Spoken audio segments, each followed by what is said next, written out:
It's Nolan. Now, before we get started, make sure y'all hitting that like button. Make sure y'all sharing it on your respective platforms. Let somebody know what we're doing today. Now, let's get into the show.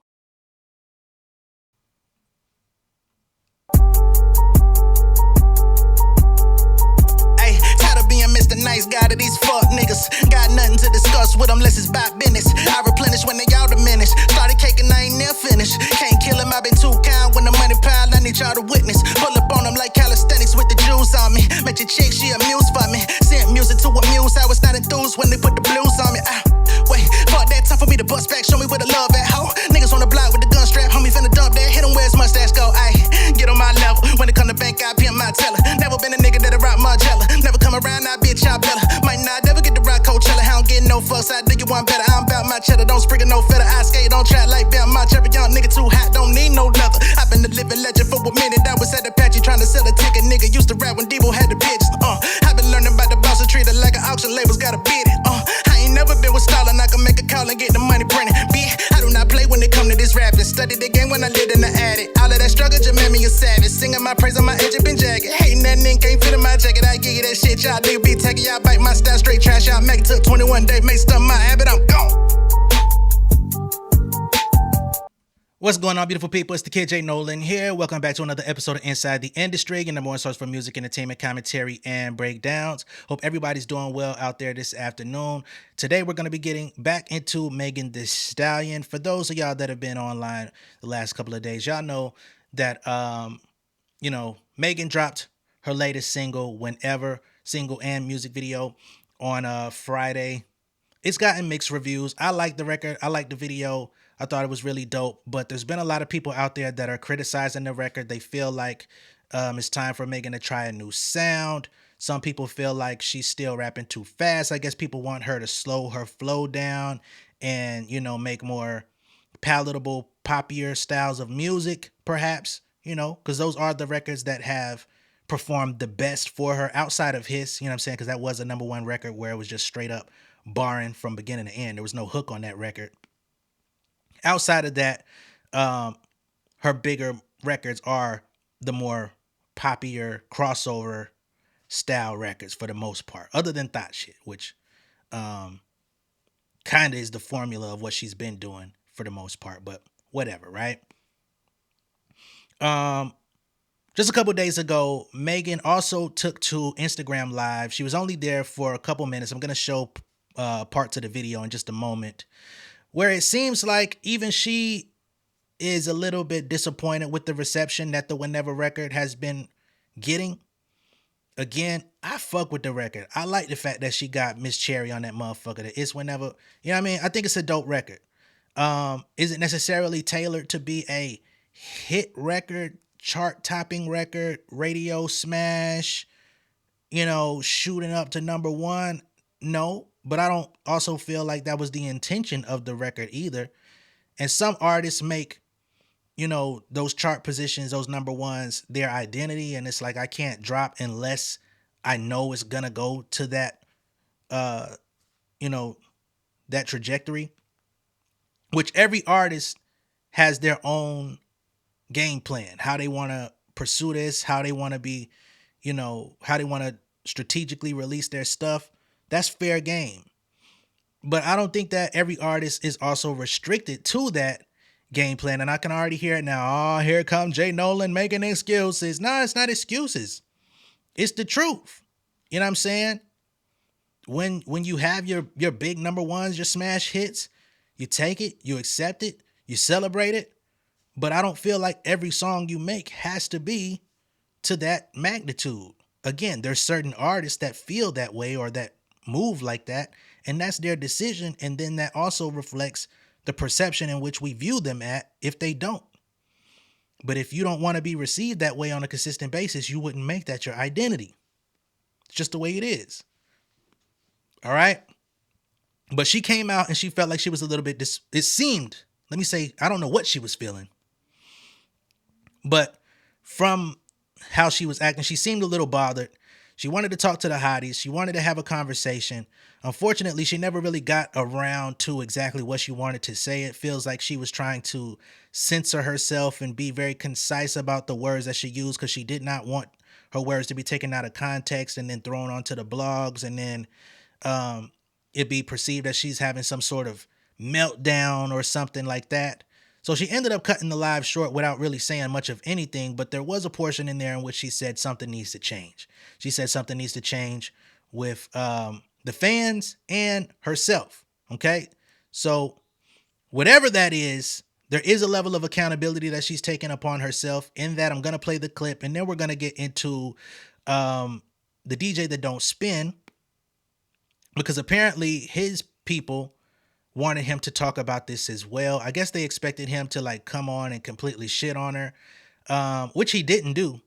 But in the conversation of him speaking about her, he did call her a mid-tier artist, which I also disagree with very strongly, especially for an artist that has as many hits as she has had in the last 7-8 years. There's no way you could just call her mid-tier. Like, she's not on the same level as Sweetie. Big love to Sweetie, not dissing her in no type of way. But that's kind of what a mid-tier artist performance more so looks like. The occasional hit, the occasional moment, and then you kind of go off. Megan's not that. Megan's never been that. And again, love to Sweetie. I think she still has a lot more potential to be seen and discovered in the space. But they're not on the same level. You know what I'm saying? But let me go ahead and pull up Megan and the portions of salvageable content from her live, because a lot of it was music playing and kind of breaks. She was getting her hair ready. Looked like she said she was on her way out to dinner. So here we go. But I wanted to tell y'all something a little serious, and I ain't feel like y'all putting all them hats and shit on me. I don't even know where I want to start.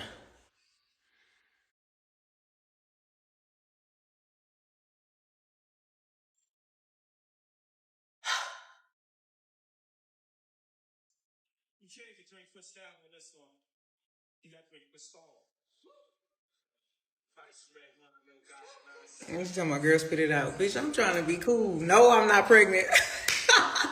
Y'all would be in shambles if I got on here and said, bitch. No. Not no time soon.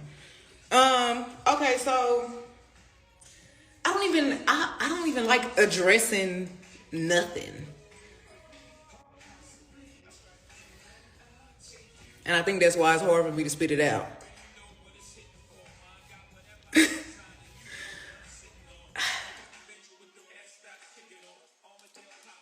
I don't know why it's so hard for me to say.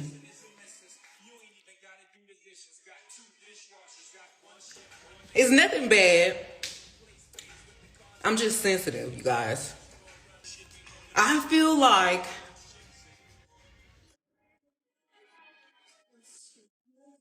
bitch,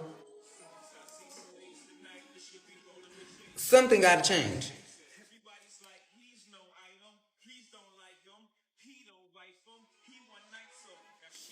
Something gotta change from the hotties and me.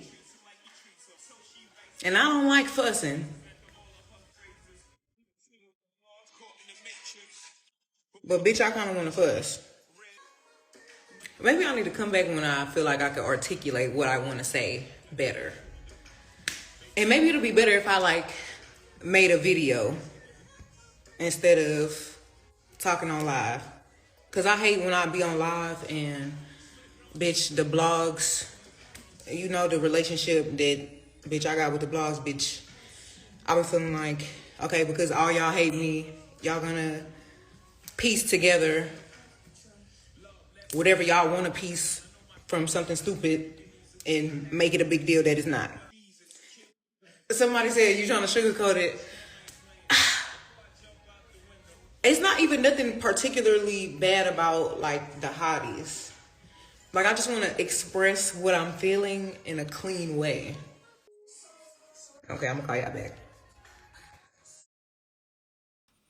All right, so that's the video of Megan Thee Stallion. Again, she's having trouble really conveying herself the way that she wants to, or at least as far as she wants to be portrayed on camera. Because again, she didn't want to get clipped up and her words be taken out of context, and then it be a whole nother, a whole nother viral topic that's she feels is unnecessary. But she really wants to talk to the fans, and she says maybe it'll be better suited for her to create a video where she has her thoughts together, perhaps maybe a script or at least a loose outline of everything she wants to say rather than an impromptu live video while she's getting ready for dinner. So we're going to have to stay tuned and see what it is exactly that Megan wants us to know or wants the people to understand or whatever it may be. But of course, this is coming after the Whenever single and music video were released. I see some people were criticizing the amount of traction the song has been getting as far as I think it has about a little over 1 million views on YouTube. I think somebody put out the first day numbers from Spotify was somewhere around 360 something thousand streams on Spotify, which I don't think is terrible. But, of course, they do this thing to try to see how big an artist is, what the interest is, whatever. Okay, so next up, we're going to get into the DJ That Don't Spin and his assessment of the situation as it pertains to Megan Thee Stallion. He doesn't really talk about her very often, which I can appreciate, and that's one reason why Milagro, if you're watching, it's one of the reasons why he has not been hit with illegal filing against him, such as yourself.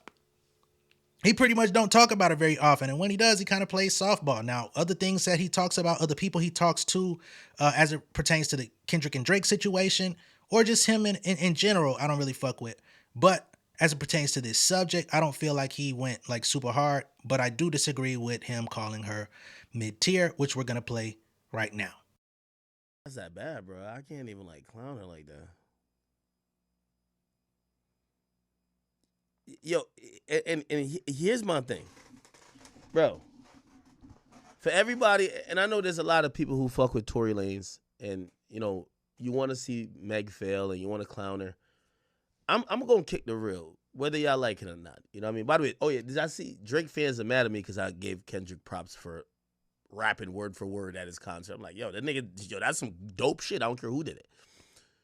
So I get it. Like, sometimes I get there's narratives, and whenever I speak against it, people feel like I either switching sides or they don't. Like, people want me to say what they want me to say. No, I'm going to always say what I think is the truth. I'm not clowning Meg Thee Stallion for 1.2 million views or streams in 4 days. Here's why I'm not clowning her. We had this whole misconception that Meg Thee Stallion was, like, next up to be in the realm of, like, Cardi B, Doja Cat, and Nicki Minaj. That's just not true. Okay? In reality, Meg Thee Stallion is not even hotter than Glorilla. And I'm not saying this to disrespect her. I'm just saying the truth. So when y'all are telling me about flop, for me, a flop is always proportional. A flop means that you think this person is going to do this, but they do this. Right? Like, for example, if we, people call Uzi's last joint a flop because we thought he was going to do over 100, he did 60. That's why it's a flop. 60 these days for everybody else is like a really huge hit. But for him, it was seen as a flop. So it's all about what you expect versus what you get. For me, I don't have high expectations of Meg Thee Stallion. I don't think Meg Thee Stallion is that lit. I think all that hot girl shit, yeah, that's kind of cool. But I think Meg Thee Stallion is someone who's a mid-level female artist. I think her buzz died down a little bit. When she disappeared, I think people have kind of switched on her from the Tory stuff a little bit. And I think that she hasn't had a really hot song in a while. So when you want me to just clown her for flopping, it's like, what was the expectation of her doing? Meg isn't hot. Meg isn't Cardi. Meg isn't Nicki. What the hell you expect her to do in terms of numbers? Because I don't have that much expectations of her. Do you get what I'm saying? So I'm just going to look at these numbers and I'm going to be like, yeah, that's kind of what I expect. Also, as she transitions to Roc Nation or however her contract's going to go, because she's off of 1501, even though she supposedly had some obligations left to, she signed to Warner. Bro, she's just got to build back a little bit, man. I told you there's a lot of obstacles in her way, but if you thought she was some huge artist, no. So 1.2 million streams in 4 days, that's about right. I don't think she's a huge artist at all. All right. So that's the DJ that don't spin with his assessment of the situation. Number one, let's go ahead and just clear the air. Megan does not have a underlying obligation to Warner. She's signed to Warner as a distribution partner. Outside of distribution, she's an independent artist. And that is what I want to kind of hone in on. Okay? If you've been keeping up with Megan Thee Stallion, then you would notice, but some people, they forget this. Some people convolute these things. Some people are just completely confused and put out misinformation, and they try to say, no, she's a major label artist. She's this, she's that. She's with Roc Nation. Roc Nation is not a major label. Roc Nation is her management. She's not even signed to the company as an artist. We've talked about this a million times on the channel. She's signed to Warner strictly for distribution. With the distribution, she has, I believe, a 90-10 split or 80-20, something in that margin between 80% to 90% of all profits and revenue share goes to Megan Thee Stallion. The lower portion in percentage goes to Warner. Okay. And this is the crux. This is the situation that she's finding herself in, because as her music comes out, she was the first female rapper in 2024 to drop a top 10 selling album. You know what I'm saying? I think she sold 67K first week on Act 1. And she came back and sold like another 60 something on Act 2. The Megan project is, if I'm not mistaken, already like, eligible for platinum independently. So when you say that she's a mid-tier artist, I don't understand how a mid-tier artist is dropping platinum albums independently. We don't see that happen anywhere else in the industry. Y'all could show me a independent artist in 2025. Show me an independent artist in the last 5 years. You know what I'm saying? That has a platinum album. I think the last independent artist that was that successful was Chance the Rapper at his height. You know what I'm saying? When he put out what was the name of that fucking album? The one after the shit he put out with Apple. Coloring Book. The one that had no problem. You don't want no problem with me. That shit. You know what I'm saying? That was the last artist I saw that was independent and had like a big impact on radio, had a big impact commercially. You know what I'm saying? With compatible numbers to other artists that were on major labels. We haven't seen that since, right? The other artists I can think of that's like successful independently on a pretty decent scale is Russ. But even Russ, his numbers have changed pretty drastically since he left Columbia. He was doing one thing before they signed him. His buzz went out the window. They started linking him with all these legends in the music industry. He had already touring experience, all this stuff. He decided not to renew his contract. He goes independent. He still sells independently. He still sells very well in terms of his touring, right? He has a tour coming up. He literally has Big Sean and Sabrina Claudio about to open for him on his tour, and he's an independent artist, and the other artists on the tour are majors. Well, last year we saw Megan Thee Stallion with the Hot Girl Summer Tour. She's an independent artist. She had a major label artist, as in Glorilla, as her opener. You know what I'm saying? So that's the lane that she's in. That's the lane that she chose. She chose to build her company up, Hot Girl Productions. She's self-funding the music. She's putting a lot of money into these music videos, the looks, the productions. It's her money coming out when she decides, hey, I want to do this. I want to hire all these dancers and these extras and these ancillary, additions that I want to have on stage at Coachella. That's all coming out of her. The rest of the artists that we see doing comparable and compatible things in the music industry, they have another label behind them that's filtering that money into their budget. She's creating her own budget. That also plays a factor in the music video promotions. That also plays a factor in when she drops a single, if they're going to scale at radio, right? But nonetheless, she still dropped the number one record in Hiss independently last year. She still had multiple top 40 records on the charts. If you're top 40, you're popping. You're not mid-tier. Right? Wannabe with Glorilla, that was I think that peaked at number 11. Although it's a Glorilla song, if you listen to that record, you listen to the hook of that record, you listen to the bounce of that record, it's pretty much a Megan Thee Stallion song, right? It just happened to be on Glow's project. I think what's the other joint? Never Play was like in the top 40. Like she had multiple successful joints. And again, this is coming from an independent artist. So when you're independent, yes, the goalpost does change, because if you're still competing, how many artists sold 60,000 records on an album last year? It wasn't that many, right? A lot of artists was putting up 20s and 30s on major labels.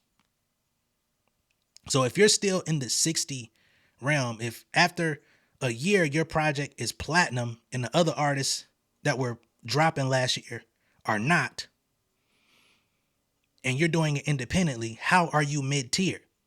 Now, is she the top female rapper in the bracket? No, I've never said that. Out of the bunch, she's my favorite, but she's not the top. You know what I'm saying?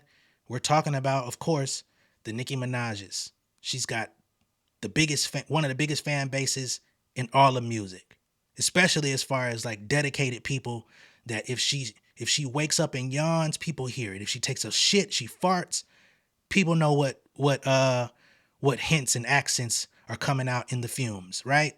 Like we can't overlook that. That's what it is. Cardi B is still a bigger artist coming off of what she's accomplished off of one album. She still remained relevant, and the jury is gonna be out to see how she can come back and drop her next album whenever the fuck that shit drops. You know what I'm saying?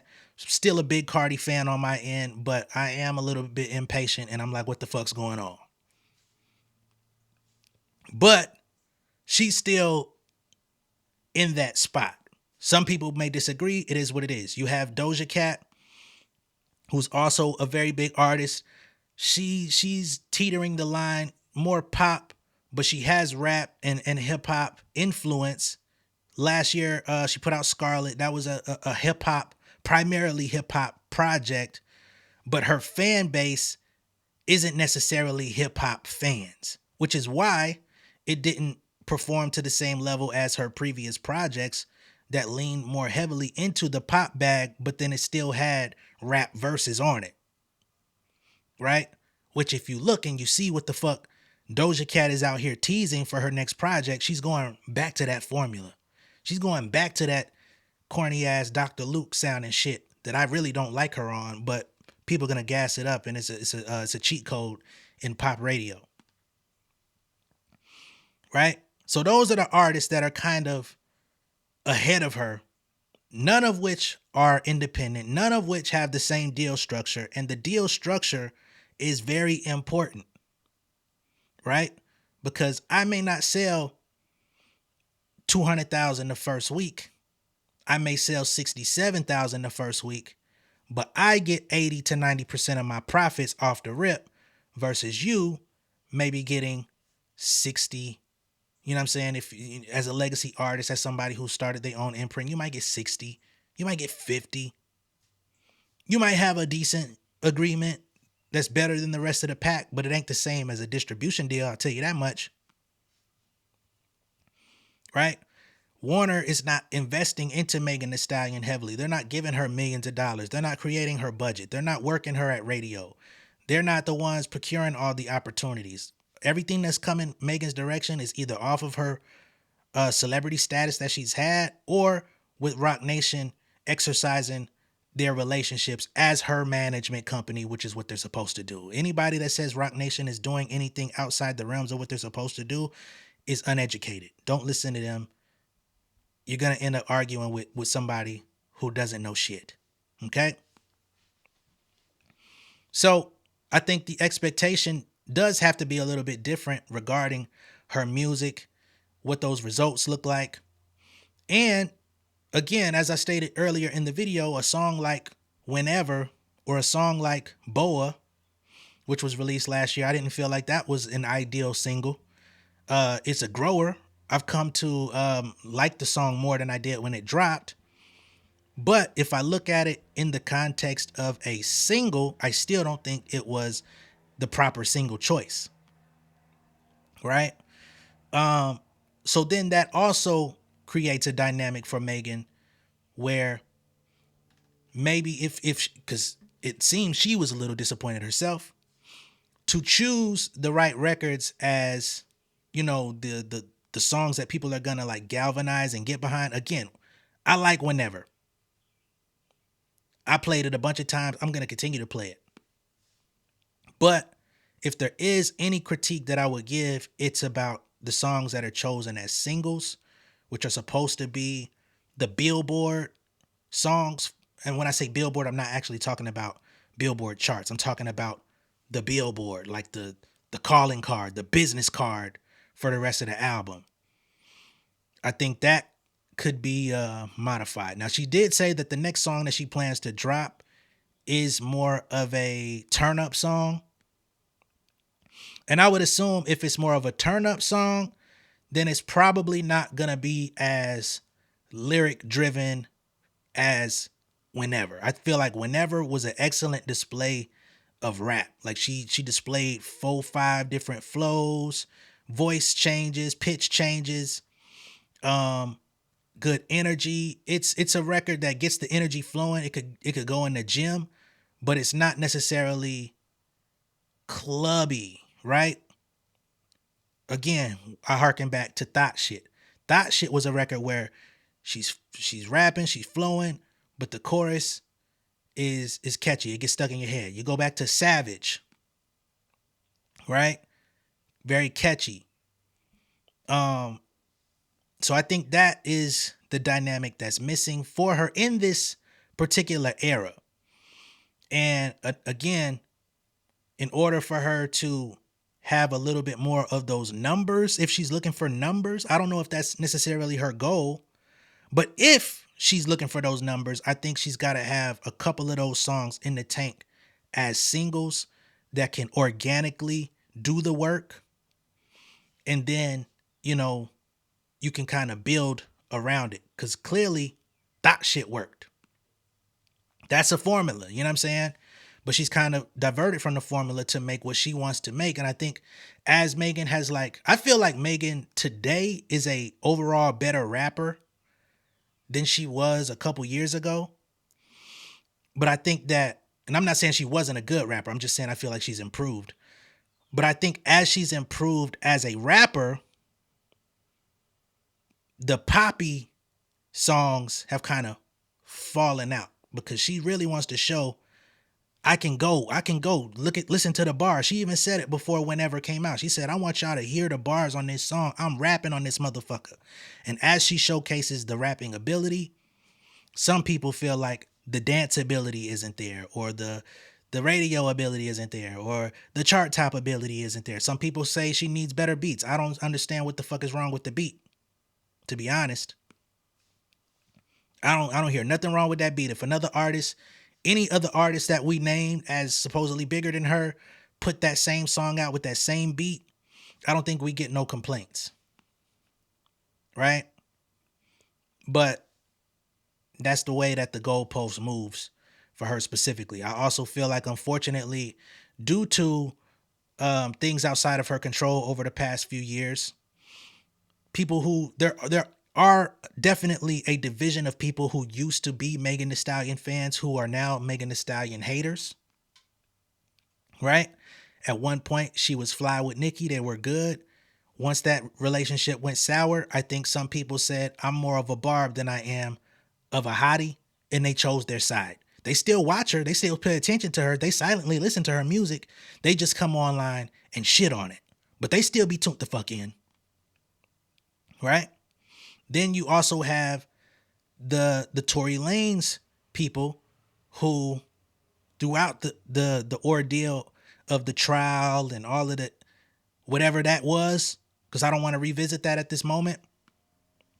But there's also a percentage of people who used to bump her music, used to be, you know what I mean? Maybe they weren't hotties, but they were consuming her music and they were happy to hear her. And whatever their idea, their perception of her has changed to be, because it's not just men. It's a lot of men, but there's a lot of Tory Lanez apologists that happen to also be women that say, I don't fuck with her. I don't like her. I feel like she lied. I feel like she's this. I feel like she's that. And they've also switched sides. So now she's got active fan bases for other artists in the industry that are actively hating on her, right? So I think that also affects some of that overall reception. And if you listen to these people on the opposition, it'll make you think that there's way more people that feel that way than there actually is. So I think all of these things are a pot of gumbo that can reflect on, you know, how things are looking. But I don't feel like she's taking any L's. I don't feel like she's gone backwards. When she was still with 1501, her projects were coming out, and I showed y'all statistically, she was still dropping in the 65, 68,000 first week margin with her albums. So she hasn't really lost a lot. She's just independent. She's just doing it herself. She's just self-funding it.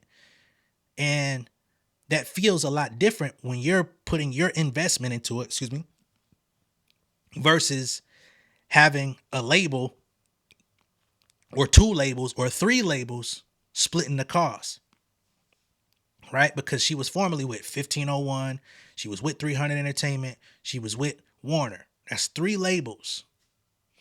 All of them have been cut out of the picture, including Warner, because they're just distribution partners, and they get basically pennies on the dollar compared to what she's bringing in for herself, right?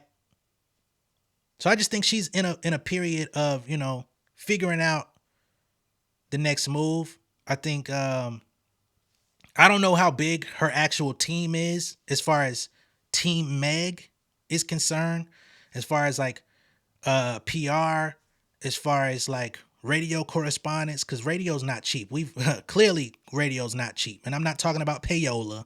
I'm talking about actual promo, because you got to pay for promo for your music to be in rotation. It's just part of the game. I don't know how big her team is in that space. So I don't really see her as taking L's, but I can understand people that may perceive it that way, you know. But it's gonna be very interesting to see what happens moving forward. She said a change needs to happen. I don't know what change she's referring to. And again, I'm going to stay tuned to see when or if she comes out with the video fully explaining what she wanted to say. Because at that point, then we can directly address what her grievances are or what her thoughts are or otherwise. Okay? Let me know what y'all think of all this down below in the comments. I know there's going to be some haters in here. I'm not going to pay y'all no attention. I got other shit to worry about today, so have at it. We're not going back and forth because I'm going to the motherfucking Kendrick Lamar concert tonight, so I ain't going to be too worried about what niggas talking about. But let me know what y'all think down below in the comments. Be sure to like and share this video. If this is your first time seeing me on YouTube, go ahead and, you know, subscribe to the channel, become an insider, and I will catch y'all on the next one. Y'all be good out there, man. Peace. King of my city and cul-de-sac. Coming out swinging like soldier rag. Leading my people like quarterback. Boy, I study this shit on my almanac. Had to get up and grind. Knowledge is booming, I'm here to apply. Came with the chip and the dip, it just single the mind. We finna do more than survive. I need my check. Spinning the block for the gouda. We hitting the jeweler to flood out the net. We don't do beef for computers, I'm straight out the sewer, we come when you rest. Niggas be looking perplexed, so keeping my foot on their neck. No map, I trust my gut for the quest, but drama, I'm fully abreast. I was ready for years and they doubted me. All of a sudden they tell me they proud of me. I been dropping these haters like calories. Cross some out, came back with some boundaries, stand for my honor. But too raw, no gunner, packing the stick with a drummer. When I catch my bad, won't fumble. I done came too far to be humble.